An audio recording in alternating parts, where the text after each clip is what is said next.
कोई अगर आपको छोड़कर जाना चाहता है या छोड़कर चला गया है और आप ये सोचते हैं कि मैं सॉरी कर लेता, मैं माज़रत कर लेता, मैं माफ़ी मांग लेता या मैं उसको मना लेता तो वो ना जाता, तो आप ऐसा सोचकर बहुत गलती कर रहे हैं।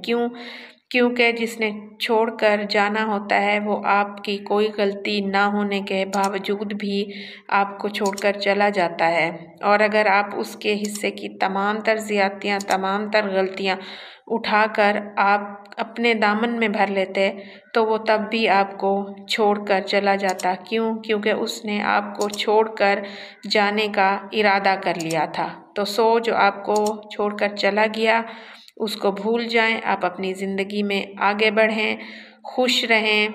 आप ये सोचें कि आपका उसके साथ इतना ही वक्त था, इतना ही साथ था जो आपने गुजार लिया। अब आपने उसके बग़ैर रहना है और खुश रहना है, ना सिर्फ खुश रहना है बल्कि ज़िंदगी में आगे बढ़ना है एक मस्बत और खुश अंदाज तरीके से। Thank you so much.